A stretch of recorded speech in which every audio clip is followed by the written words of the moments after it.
wealth is built on risk. It is not built on hard work like so many people think. And I know for a fact, because I watched my parents work hard, how many people do we know around the world who are busting their asses and not making enough to make ends meet, right? Whereas there are other people who are making extreme amounts of wealth, right? The wealth comes after risk.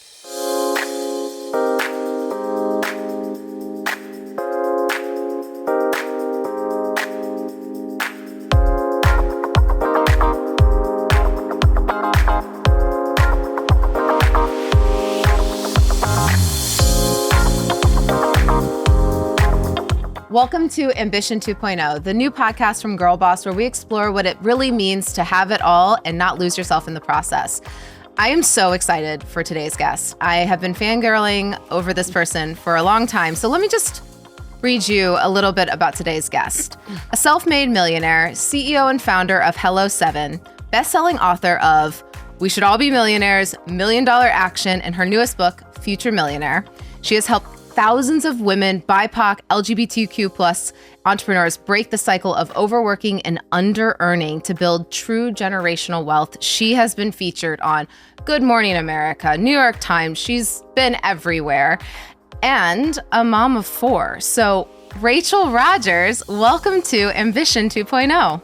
Thank you for having me. I'm excited to be here. I am so excited. Okay, I'm a first-generation college grad. My dad is the town plumber. Yes. And my mom was a stay-at-home mom. And so I have had to really work through a lot of limiting beliefs about money, relationship with money. And I want to start a little bit about your background. What led you to kind of going down this path? Yeah. Well, what led me there is that I didn't have money as a kid. I was low income. And so my parents just struggled financially. They got laid off from good jobs and they kind of never really fully recovered, truly. And so I just watched them stress about money, struggle with money. We had like our lights off at times. We didn't have enough food at times. And so I was just kind of like, okay, so note to self, get money, right? And then it was like, okay, but how? So I was just very interested in like, how do you acquire money? My parents work hard. I'm watching them do it. And they're not able to acquire enough to take care of us. Yeah. But I have friends whose parents are working hard, I presume, as well, but they have enough. What is the difference? So I was just like, my curious mind wanted to know, what is the difference between the people who are making money and not, and why? And so I literally would ask, like, as a young person, I would ask people like, okay, what do your parents do? You know, I wanted to understand more. I used to babysit this little girl named Alana. And I was like, you know, probably 14 and she was like 10 and her father was working upstairs. And so like I'd hang out with her, I'd open her pantry and she'd have every snack under the sun. And it's like, what do you want today, Alana? You know, and she had a playroom and they had this enormous house and there was only 3 of them. She was an only child. And so I asked her, I'm like, what does your father do? And she's like, he's a consultant. And so I'm like, okay, note to self, figure out what a consultant is. You know, apparently they make a lot of money. Yep. So I just was always curious about how you make money. And what I learned through probably media and culture and whatever is that like, oh, education equals money, like become a doctor or a lawyer or something like that. And I was good at school. So I was like, okay, I got this. So I was very focused on like getting good grades. And, you know, I was planning on going to law school and just getting a good job and making money. And so I think the reason why I was so interested in money is because I really wanted to understand how to get it for myself. And I wanted to be able to take care of my family and contribute, you know? And so that's that. And, you know, I, of course, went and practiced law and whatever else, but it always came back to it, you know? Yeah. It's a great origin story of like just the curiosity leads us, and I can relate to it a lot. Yes. Okay, so in your book, I actually went through this in my home, and I was going through and doing it. It was so helpful. But in your book, you go through a lot of stats. One being 90% of the world's millionaires are men, only 10% are women, and you say most women are socialized to be good with budgets, but not good with wealth. Yes. What do you mean by that? What it means is like women, the media messages that women get are like, cut coupons, don't be a shopaholic, right? Like we get, like advertising studies show that like women are always taught to contract financially, right? So budgeting is an example. It's like, be tight with the money, know where every dollar's going, right? Whereas men get media and ads sent to them that's like, be the lion, be the wolf, right? It's like, buy the car, take risks, expand, right? Like, go for it, trust yourself. So it's like, what the hell is up with that? Like, why are we taught to just shrink and men are taught to expand? And so that's what that looks like. And so, you know, we're always like tight with our money or not trusting ourselves with our money. The other side of it that actually especially pisses me off, it's like, also be stunning while you do it. Right. You know what I mean? Right. And that so, doesn't like, cost any money. No, exactly. Make sure you look fabulous. Right. You got to have the perfect makeup and the perfect body and the perfect outfit and like look good for men, but also stop spending so much money. It's like, you know what? Kiss my ass, actually. How about you do that? I actually am going to need a whole new something else because whatever this is, I'm not feeling it. Okay. So you give so many, I want to kind of jump ahead here because you give so many tactical tips in here. I want to start with, let's maybe build on limiting beliefs here. Yes. What is the most common limiting belief that you are seeing holding ambitious women back from building true wealth? I would say afraid to invest in themselves. You know, and like Beyonce has a famous quote about, you know, the best investment I ever made was betting on myself. Right. And so we're taught to invest in the stock market, or we're not taught to, but some of us are taught to invest in the stock market or invest in real estate or whatever. But how about invest in yourself and your own ideas? Yeah. And invest in real estate and the stock market also. Right. But we're afraid to take a risk. And wealth is built on risk. It is not built on hard work like so many people think. And I know for a fact, because I watched my parents work hard, how many people do we know around the world who are busting their asses and not making enough to make ends meet, right? Whereas there are other people who are making extreme amounts of wealth, right? The wealth, it comes after risk, right? So you take a risk by investing in the stock market. You take a risk by buying a multifamily piece of property, right? You take a risk by starting a business. These are the things that build wealth, right? The people who are millionaires, the majority of them are self-employed, right? And so they took a risk. They gave up their paycheck or they started a side hustle at night and on the weekends, right? And so we have to learn to take risks. We need to get comfortable with risk. And we also need to trust ourselves and our ideas. We are so talented. I literally yelled at my mastermind today. Like, that was the first thing I did. I was like, listen, I'm not seeing enough of y'all on these internet streets. I want you to market so much that it's annoying. Okay? Yeah. That's how you know you're doing enough, right? Like, and when we do surveys, the results that they get are incredible. Their customers could not be happier and no one can find them. More marketing, please, right? Yeah. It's like, put yourself out there and go for it. Expand, you know, and stop hiding and stop shrinking yourself and stop saying, I don't know if this is going to work. No one knows if it's going to work. Just try it and see what happens. And guess what? I have had one startup that was acquired, one startup that failed. Guess what? Both of them catapulted me forward. Yes. So even failure on paper when you're building risk into your life is still going to pay off. It's successful failure, right? So I've watched people who are, you know, announcing the closing of their business, and then all these people are contacting them, trying to hire them, trying to work with them. That's right? what happened. Yeah, because they know how to build something, right? You're going to learn, you're going to grow, and you're also going to find out what you're good at. And then you hone that talent, you discover that talent, and then you make money from that talent, right? That's how it works. But we don't find out any of that if we hide and we shrink and we say, oh, if other people don't get it, well, then it's not good. Do you believe in it? Do you trust your ideas, right? Yeah. Are you excited by it? Then try it and see what happens. I love this. Okay, so in $1 Million Action, you lay out steps for moving from dreaming to doing. And you say, like, I love this phrase, no matter who you are and no matter what you do for a living, you could be earning more. Yes. And just for an example, there's a teacher in my kids' grade school who is a huge TikToker. I love it. Huge. And because she's so big, she obviously is making money from TikTok. But guess what? She got an entire new football field dedicated to the school from the Miami Dolphins. Amazing. Like, this mindset of putting yourself out there, you have no idea. So what's one simple action someone listening today could start to take to create some of that risk being okay with risk, starting to build that financial momentum? What's like, they're like, okay, I'm hearing Rachel. She's speaking to me. I'm going to do something. What would you say is the first step?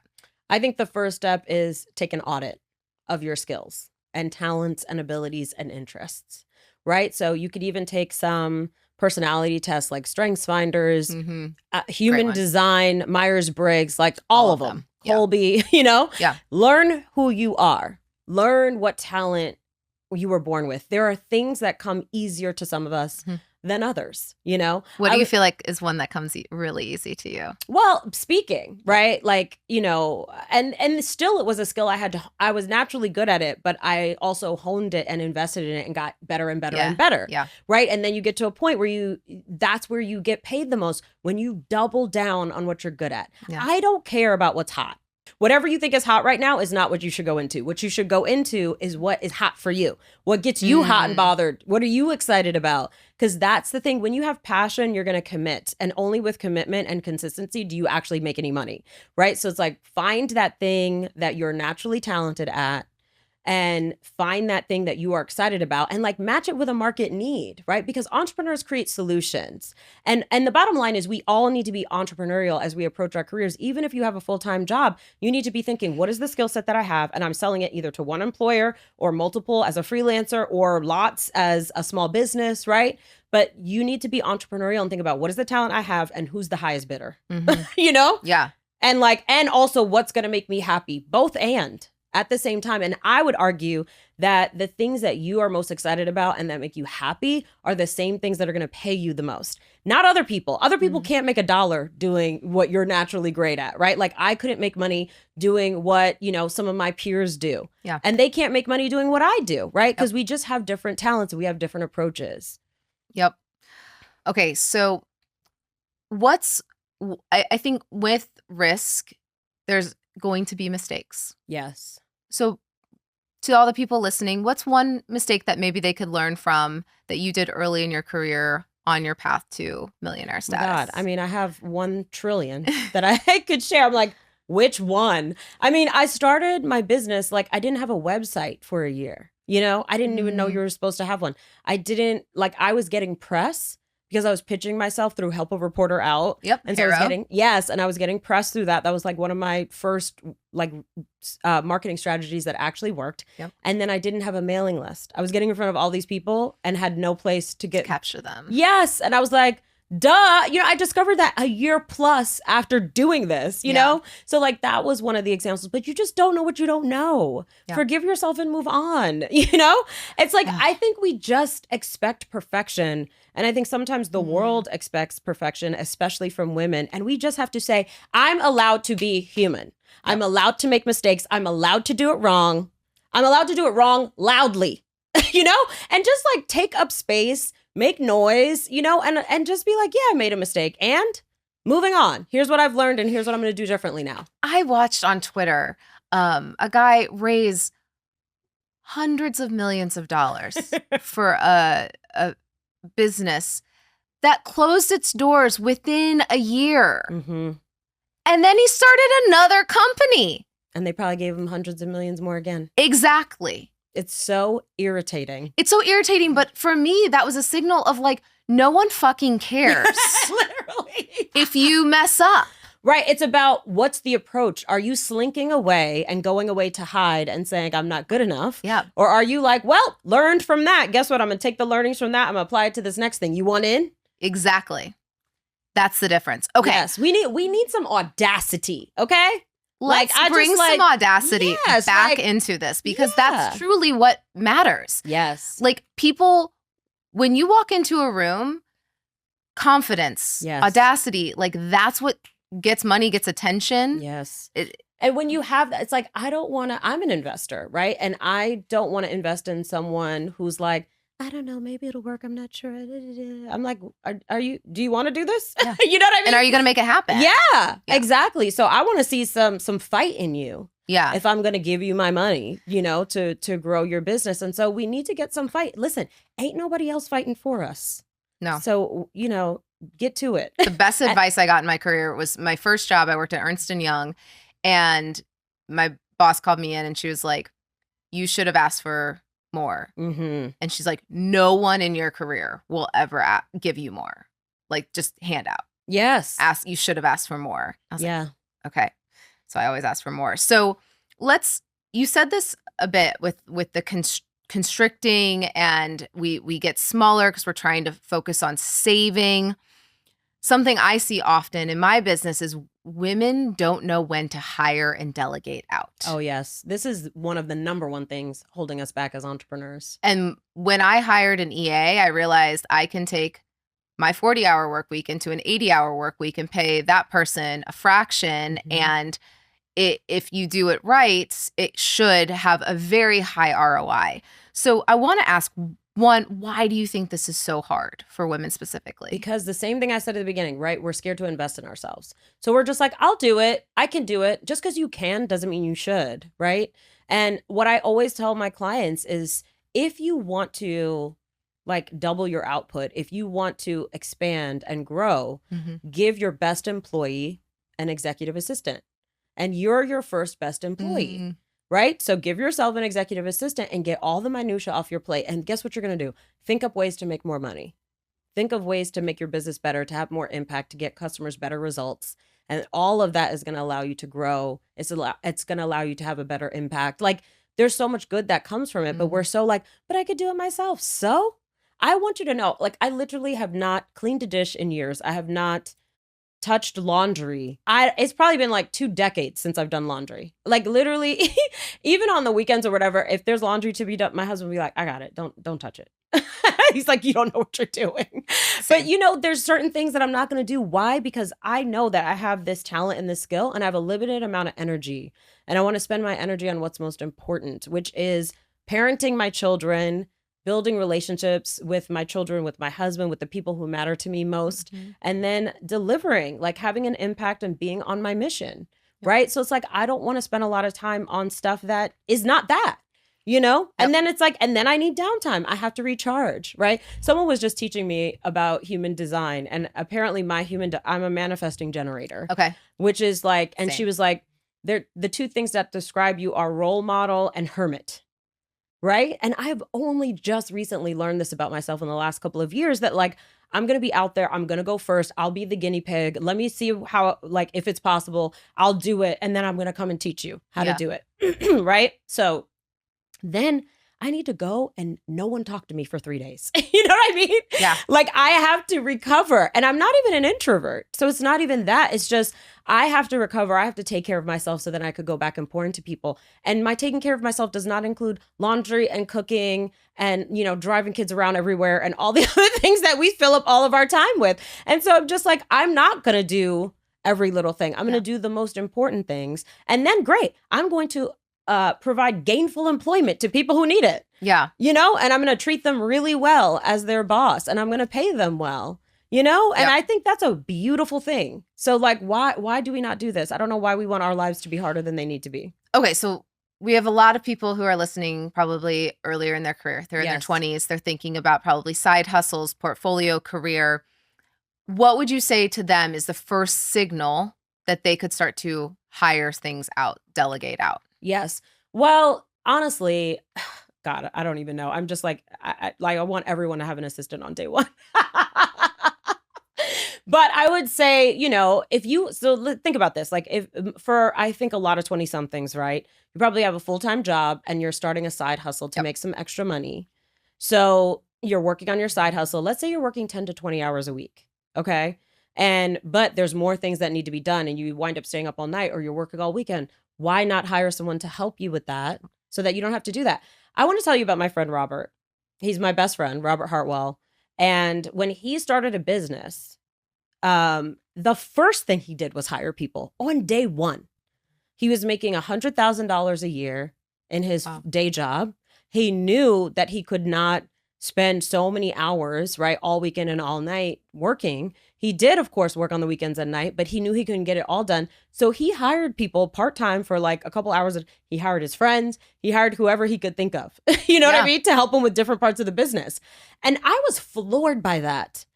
And, I see so many of my clients and, other women entrepreneurs, the last thing they do is hire. Yeah. I mean, I had a client who had, $1 million side hustle. Okay. Yeah. She made $1 million with her side hustle. And I had to fight her to hire people. I'm like, are you out of your mind? I don't know. I think we just have this complex. Like, I have to do it all. I don't know what we're trying to prove. All you're going to do is burn yourself out, and then you're not going to make anything, right. So that's not going to work. So try something different. Take the risk. And what I always tell people is just dip your toe in. Like, do 5 hours a week with a personal assistant, with a VA, and just see what that gets off your plate and see how that allows you to focus on your career a little bit more, make a little bit more money. And then try the next thing, Yep. Okay. When I was in my 20s and 30s, and this is probably going to last in my 40s. Well, we'll see. I think many women struggle with these kind of two voices inside their head. YOLO, go enjoy your life. Take that trip to Europe this summer. Buy those shoes, like whatever. Right. And then this other side of them that's like, invest in myself, invest in a business, invest my money. I want to be a millionaire. How do you balance those two voices? Yeah. With creativity. Okay. And I also want people to stop, like, it's not a binary. So what I want you to start with, instead of thinking about like YOLO, I want to buy every shoe and every car and every whatever. Or I'm going to be the opposite and have no enjoyment and just save. Right. Both suck. Okay. I don't like either option. So I'm like, let's get rid of both of those actually. And instead, let's have this approach. What do I actually want? What do I want right now that I don't have? What do I want to see happen? What would be like life-changing to me? And it's like, okay, well, if I could afford $1,000 more rent a month and I could live in a much nicer place with just another $1,000 a month, right? And, I want to be able to, I don't know, go on a vacation twice a year. And so that's another $500 a month, throughout the year, whatever it is. And it's like, it turns out that literally if you were to make another $2,000 a month, that would be life-changing for you right now and allow you to feel like YOLO. You know what I mean? Yeah. Sometimes it's 2,000, sometimes it's 5,000, maybe it's 10,000. I don't care what the number. It could be 100,000. I don't care, right? Whatever that number is per month, that would get you what you want. Great. Put that number together and then figure out exactly like what you want, what it costs. Do the math. You want to live in that building? How much does it cost? Yeah. You want to have a personal trainer? How much? Right? Whatever it is, like get specific about what you want, add it all up, and then figure out, okay, I make $5,000 a month now. If I had another $2,000 a month, I could have all these things. Okay, great. Now I want you to brainstorm what ideas you have to make another $2,000 a month. It's funny because most people would think, how do I save 2,000? Like, I need to save. Okay, so then But I love that you're saying this is about going after and getting. Exactly. So add that to it though, because this, and I'm telling people to do this because this is exactly what I did, right? So I had a savings goal built in. And so my savings goal was like, I wanted to save, like $5,000 a month or some large number. Yeah. And so let's say you want to spend $2,000 a month and you want to also be able to save $2,000 a month. Great. Now your goal is 4. And actually just make it 5 just for safety. Just to get, you got to pay taxes too. So make it 5, right? Yeah. Okay, great. Now brainstorm, how could I make $5,000 a month? What could I do? Yep. Speaking gigs, online courses, whatever, dog walking. I don't care what it is. Like figure out a hustle where you could make that. And maybe you don't make that on month 1, but maybe you're making it by month 6. This is a beautiful circle of life thing because you just talked about you love employing people to do the things that you don't want to do. And I think about it all the time, like EA, I don't love always being on social media. So hiring somebody to help me with that. Yes. It's like, think about people in your life that you could take things off their plate and chances are they're going to want to support you. It's this beautiful circle of life. Exactly. I've had a house manager for years. I've had a chef for years, right? Like, I've hired people to help tutor my kids. I've hired people for all kinds of things in my business, so there is money to be made. Yep. So just decide you want to go make it and then figure out how you're going to do it and start with your goal and start with what you want. And why? Because it's going to be work.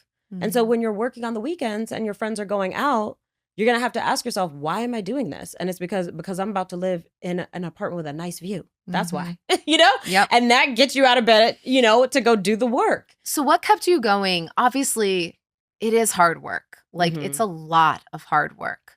Yes. When you're in it and you're going towards that goal, how did you maintain a life that you were like, this isn't at all costs? We're not burning out here. We're not killing ourselves. How would you define like ambition and how it's evolved for you over the years? I am somebody who is obsessed with efficiency. I want to spend as little time as possible to get the result. You know what I mean? I really hate waste of time, you know? And I think I've always had that. And so to me, it was never a question. I need 8 hours of sleep, So I never sacrificed my 8 hours of sleep. Yep. Like, have I had all-nighters? Yeah. But it's rare. Yeah. It's like I have a launch and the sales page is not ready. I'm going to stay up all night working on it or half the night. And then it would be like me and Robert on not Zoom, but whatever it was back in the day, working on our respective sales pages, Oh my gosh. Oh, look at this. Oh, I just wrote this line. What do you think? You know what I mean? And it was fun. Right. Yeah. So it's like, even though I was working hard, I still was having fun while I did it. And then I also was like, what are my non-negotiables? I'm always going to spend time with my family and kids. Yep. Like that's not going to get sacrificed. I'm always going to get sleep, Yep. These things in my life are what's important. So I want to make sure that I do that. But I'm like, what could go? Laundry, dishes, running errands, grocery shop, whatever. Get rid of all of that. And then with the time that I have left, I'm like, okay, it's go time. I'm not going to go there and sit and scroll. I want people to open their phones and go to the screen time app, right, in your phone and see how many hours a week you are spending on your phone. How many hours a day? And I would argue probably for most people, it's like 4 hours a day you're spending on your phone. At least. Exactly. Why don't you take those 4 hours back or even take back 2 and work on a side hustle that can make you some money? Like, I don't want to hear you don't have time. You have time for TikTok. You got time to make money. It's about what you want, And so sometimes people are like, oh, I'm struggling and I want sympathy. I have zero sympathy for you. Get your ass up and do the work and then get the result and enjoy the spoils, right, of your efforts. What do you think is really holding us back? Like if somebody is in that, you coach a lot of people when they're like, I can't find it. Like I can't stop myself. Like I'm scrolling, etc. Like what do you really think is going on there?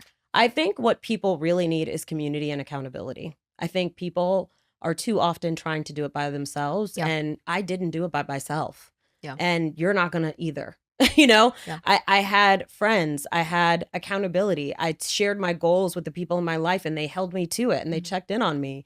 And I joined communities of badass women who were doing dope things and they'd be sharing their wins. And I'm like, ooh, I need me some of that. Let me get to work. You know what I mean? It's because motivating. I'm watching them out here win and they're actually telling me the playbook. Here's what I did. Here's how I did it. I'm like, okay, I'm going to go do the same thing. And I did, Yeah. So I think getting yourself in community and being around the right type of people is huge. Going to do so much of the work. The isolation is actually why you can't change your habits or whatever. As soon as you add people to it, and we know this from all kinds of studies and, I was just going to say there is a study on accountability that shows like you can say you have a goal.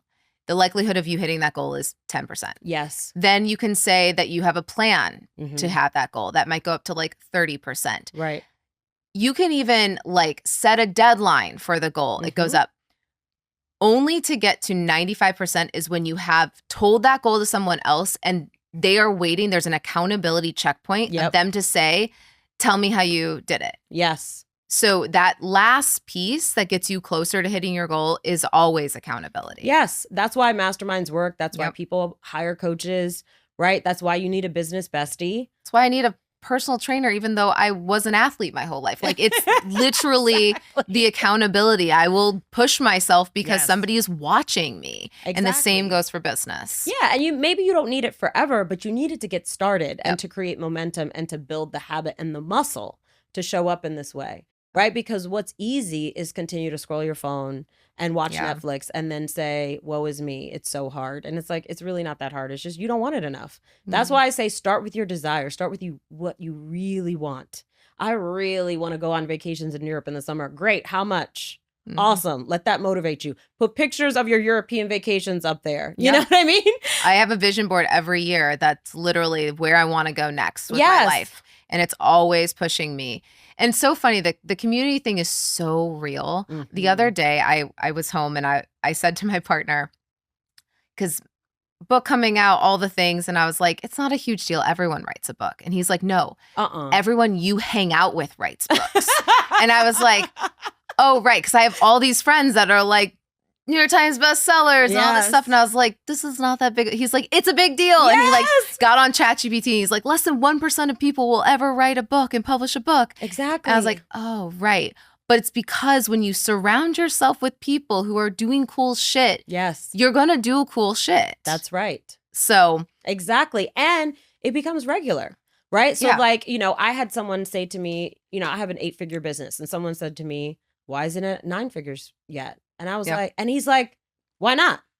And just said it to me like that, so casually. And I was like, and then I was like, okay, I'm going to go home and write my $100 million plan. And I did. And me and my team have been working on it for a year, you know, and it's going to be a couple of years until we hit that. But like, he saw that in me, right? And so that's part of community too, is people being like, of course you should have a book. Of course you should host this podcast, right? Of course you should go after that next big goal. That's who you need to surround yourself with, not whatever's happening on TikTok, you know? And there's good, positive things happening on TikTok, but there's also a lot of things that are just distraction. Mm-hmm. So I'm not hating on it, but like limit your time there. Limit the time that you're wasting versus putting towards the future that you want for yourself. And I would say a huge part for me is if I'm on social media, there's 2 purposes. One is to either be entertained or it's a tool for my business. Correct. And if I'm using it as a tool, I am commenting on people who I want to show up underneath their stuff. Yes. I am there to use it for, like, it has a purpose. Yes. Okay. This has been so amazing. Okay. If you could go back and tell 25-year-old Rachel something that you think would really resonate with her, our Girlboss audience, like, what would that be? Making money is easy. That's what I would tell her. I'd be like, hey girl, it's your future calling. Making money is easy. Keep that thought in your mind. And as you approach making money, just know making money is easy. Okay. And I feel like that would have changed everything in how I think. The society is designed to make us think that it is so hard. And I promise you it's not. The more money I make, the easier it gets to make more money. You know, and as soon as I started to focus on it, what happened? It expanded, right? So I started focusing on my money, giving attention to my money, giving attention to my money making skills, and I started making money, right? And so just trust that you have this. It is so much easier than you think. They don't want you to know that because they want you to go work for them and give all your talents to them that they're going to make millions of dollars off of. One of my friends recently told me that she was working for an employer in a particular capacity, and she found out she made that employer $7 million. And what they paid her was a very small fraction of that. Yeah. And she was too afraid to ask for a raise or ask for more money, and people were telling her you should be grateful. And she's like, hell no. So she left, and now she's going to make that $7 million on her own. Good you know for what I mean? her. We're constantly, we sit there and we make money for huge institutions and we don't see any of it. So exactly. And then we ask for crumbs. Get the whole damn cake. I love this. Okay, let's move to a little rapid fire. Fun. Okay. Rapid fire with Rachel. Here we go. First splurge after hitting millionaire status. Fabulous. Well, actually, there was a lot of things, but I would say fabulous clothes were the first thing. Fabulous clothes, nice. Do you purses. remember like the first big, like you put your credit card down, you're like, this is a lot. But I don't actually, because it was a while ago, but I know it was like probably like Gucci or Louis Vuitton or Christian Dior or something like that. Yeah. And I went on a tear, and then I was like, oh, actually, I'm done with this. Like at a certain point, I you was just had to get done. it out of your system. Yeah. Exactly. First hire. My first hire was an assistant. Okay. How did you find your assistant? How did I find her? I think it was somebody referred her to me. So you asked around and something Yes. happened. Yep. A skill every aspiring millionaire should have. Paying attention to your money. You just got to know what's happening with it. And it's not really hard. And in fact, it should be fun and efficient. But I think you got to watch your numbers, you know, and like it should be like Shark Tank. If somebody's like, what's your marketing? What's your revenue? What's your margin? Like you should be able to rattle it off. Just that's what CEOs do. So act like a CEO. Love. What's more powerful, negotiation or manifestation? Damn. I love them both, but I Yeah. would say manifestation. Love that. Investment you'll never regret. Betting on myself. Amen. Whatever my next idea is, I'm all in every time. Every time I bet on myself, it pays off. I'm telling you, Yeah. it's in my history, it's generated millions, so I'm gonna keep doing it. Yeah. I'm just Last I checked, I'm a good investment. Yeah, I was gonna say, whatever you do, I'm just gonna keep following. Okay. Last one, definition of a rich life in less than 5 words. Love, passion, freedom. Love. Okay. All right. This has just been so fun. And after like following you for so many years, I like everything you say, you walk the walk and you are proving to women everywhere that this is making money is fucking easy. So go, I don't know if I'm supposed to cuss, but we can bleep that. So where can people find you? You have so many amazing things and resources. So where should people start? Yes. So you could go to hello7.co. And we have an amazing new webinar that you should definitely check out, especially if you're an entrepreneur. And I have a TV show coming. So get excited. Just follow me on Instagram to stay tuned. And actually, you could potentially be involved. So just follow me on Instagram and you'll be kept abreast. Okay. Girlboss audience, go follow Rachel Rodgers. You will not regret that, and keep betting on yourself. This is Ambition 2.0, the new podcast from Girlboss, where we learn what it means to build successful lives without losing ourselves in the process. I'm Amanda Goetz, your host, and I will see you next week.